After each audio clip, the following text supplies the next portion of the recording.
Alors, comme d'habitude, on vous a préparé des rencontres avec des gens passionnés, des chroniques pratiques et instructives et du divertissement avec des artistes francophones bien de chez nous. Alors là, j'espère que vous êtes prêts et que vous avez passé le mot à vos amis Facebook et puis à vos vrais amis, là, tant qu'à ça, hein, parce que c'est important. Parce que là, ça commence. Alors, aujourd'hui, à l'émission, c'est le grand retour de Sylvie Lapointe pour sa 3e chronique sur le mieux-être. Marie-Ève Pépin de Sudbury va nous entretenir de pistes pour appuyer le renouveau des clubs et des centres pour aînés. Et M. Jean Gardy Dumoulin, membre du CA de la Maison de la francophonie, entre autres choses, va venir nous parler de l'avenir de la francophonie en Ontario. Et bien sûr, on a nos 2 artistes amateurs. Aujourd'hui, ce sera Mensan Laté en art visuel et Claire Choquette avec un monologue. Et bien sûr, on termine le bal avec la merveilleuse minute à Mireille, donnée par la non moins merveilleuse Mireille Roy, coordonnatrice de la programmation de la Farfo. Et je vous rappelle, avant de vraiment commencer, qu'on a un chat, un fil de discussion en direct. Alors, c'est la chance pour vous de vous exprimer, de nous saluer, de nous suggérer des choses, de vous renseigner, de nous renseigner pour les prochaines émissions. Donc, on entre en studio avec Sylvie Lapointe, 3e chronique. On va parler cette fois toujours du mieux-être, mais d'une approche plus physique. C'est bien ça? Oui. Donc, si tu te souviens, la dernière fois que je suis venue, on avait parlé de 3 angles qui nous aident à bâtir notre mieux-être. On avait parlé des relations sociales. On a parlé de la santé mentale, c'est-à-dire ce qu'on fait au niveau du mental, nos perceptions, la méditation, ce qu'on lit, ce dont on nourrit notre cerveau. Et aujourd'hui, on va parler de l'exercice physique et du lien avec le mieux-être. Excellent. On est tout oui. On t'écoute. Donc, il y a plein de bénéfices pour la santé physique, hein, de se mettre en mouvement, c'est sûr. Déjà, physiquement, c'est ça. Bien, ouais. Donc, notre cœur pompe, la circulation se fait mieux, notre musculature change même avec le temps.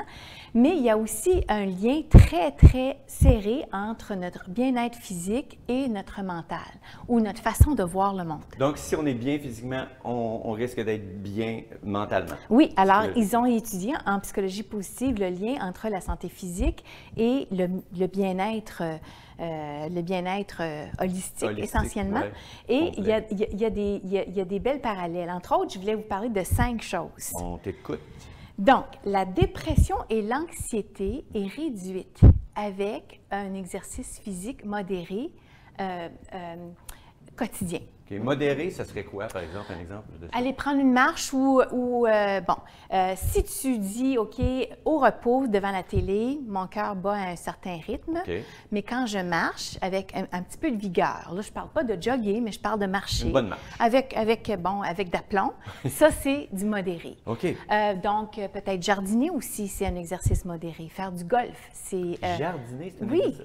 Oui. Bon, fantastique. Bien, ça dépend. Si tu es assis sur ta chaise puis tu fais juste comme enlever les feuilles après ta plante, peut-être pas, mais si tu es en train de creuser la terre, puis c'est ça, enlever les mauvaises herbes et tout ça, c'est un exercice modéré. Donc, les symptômes de dépression, d'anxiété sont réduits avec un exercice modéré. Et il y a quelque chose d'intéressant qui se passe au niveau de ton cerveau. Il y a ce qu'on appelle les endorphines qui sont générées avec l'exercice physique, puis c'est un analgésique naturel. Donc, comme des aspirines ou des Tylenol. Oui, et même hier, quand je faisais de la recherche, c'est comme des opiacés naturels. Oh, on rit plus. Puis en anglais, on dit « it's the feel-good hormone ». Donc, c'est l'hormone qui nous donne un sentiment de bien-être. L'hormone du bonheur? C'est ça, on dira ça. Donc, les endorphines sont générées quand on fait un exercice physique. Ça a une propriété de justement atténuer la douleur qu'on pourrait avoir. Plusieurs d'entre nous, avec l'âge qui avance, on ne va pas là. Le matin, c'est raqué un peu, puis des fois, c'est pas juste le matin qu'on est raqué. Donc, justement, l'exercice physique nous aide à travers les endorphines, à adoucir un petit peu ces symptômes-là. Donc, ça, c'est la première chose. Tellement que certains médecins vont prescrire un exercice physique modéré. Et là, les recommandations, savais-tu, c'est 150 minutes par semaine. Oh, quand même! Donc, c'est 30 minutes, 5 fois semaine. OK. Moi, ça, je gère. 30 minutes. C'est ça. Et on suggère pour les gens de 50 ans et plus de faire de la musculature 2 fois par semaine. Ah, vraiment? OK. Bon, c'est bien, ça. Donc, des poids et haltères, tu vois, moi, c'est mon petit Saint-Livre, là. Bon, mais de faire des poids et haltères, ça nous aide à justement non seulement empêcher la détérioration des muscles, mais ils ont trouvé que la musculature peut s'améliorer. Oui, j'ai vu ça. Là. Oui, avec l'exercice, même si tu as 60, 70, 75 ans, les gens qui commençaient à faire de la musculature pouvaient voir une nette amélioration de leur tonus physique. C'est encourageant parce que c'est ça, on a des résultats visibles ou en tout cas perceptibles. Donc, certains médecins disent, avant de te donner les médicaments pour l'anxiété, mets-toi sur un programme d'exercice, on va voir ce que ça donne. Ouais. Oh, ils sont solides, des Ils sont solides. Je pense que je suis dû. Le stress se diminue avec l'exercice physique. Pourquoi? Parce qu'il y a une autre sorte d'hormone qui s'appelle les neurohormones ou norépinéphrine. OK. Et ça nous aide à augmenter notre cognition et notre humeur. Donc, on est plus alerte. Oui. On est plus de bonne humeur. C'est ça, c'est ça. L'estime de soi, ça va de soi, hein, l'estime de soi. Donc, si je me mets à faire de l'exercice physique puis que je réalise que quand je monte les marches, je ne suis pas si essoufflée, ou bien, quand je fais les épiceries, je peux faire 2 fois le tour du magasin sans être trop fatiguée. Ouais. Le fait que j'ai une meilleure endurance, oui. Ça me dit, hey, OK, je fais du progrès. Donc, l'estime de soi, la confiance de soi aussi, si je perds un petit peu de poids, si je sens mes muscles un petit peu plus solides en dessous de... C'est ça, on paraît mieux sur le bord de la piscine. Donc, c'est ça, hein, oui.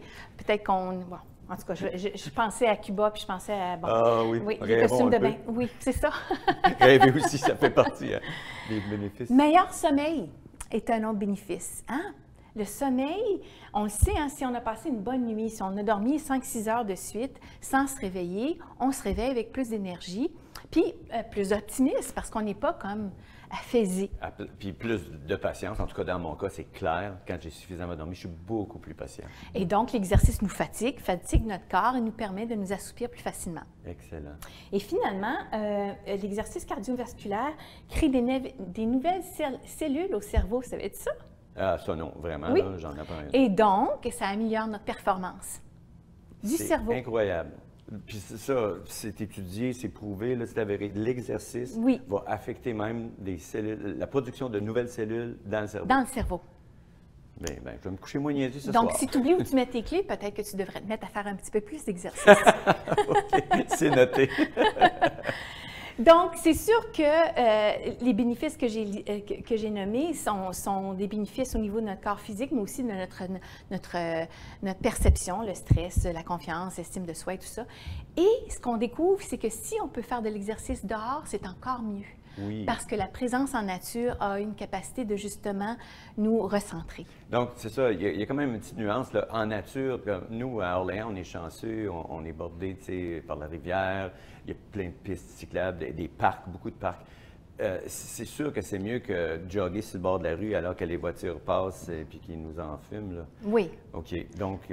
Sauf que si c'est être sur le sofa ou jogger sur la rue avec près de la circulation, c'est mieux de jogger sur la rue. OK, c'est ça. Toujours. Puis en faire un tout petit peu. Mettons qu'on se dit, je vais faire 150 minutes cette semaine, puis que finalement, pour une raison ou une autre, on en fait 30 ou 45. C'est déjà mieux que de rien faire du tout.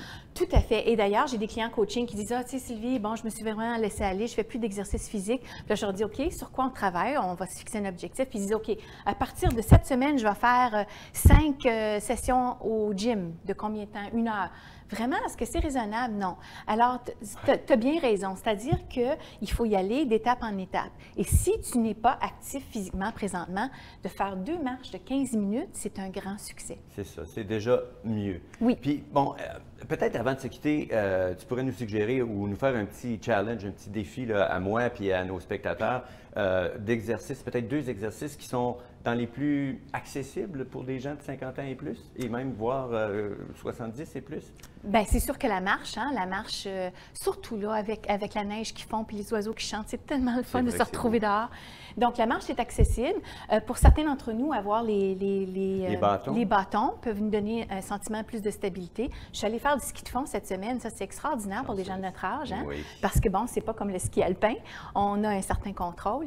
Mais voici la clé. Trouvez quelque chose que vous aimez. Parce que si moi, je te dis de la marche, mais tu détestes ça, tu ne feras pas de marche. Non. Alors, trouve quelque chose que tu aimes. C'est pour ça que les gens aiment bien le golf, parce que ça les fait bouger dehors. Et socialiser en même temps. C'est ça. Bien, j'allais dire ça, le faire aussi, cet exercice-là, quel qu'il soit, avec quelqu'un d'autre, j'imagine que ça a des bénéfices encore plus amplifiés. Mais ça dépend de ta personnalité. Alors, si tu es extraverti, tu as besoin de ce contact-là parce que ça génère de l'énergie, c'est sûr, va trouver des équipes de sport. Le pickleball, apparemment, que c'est une grosse sensation ces jours-ci.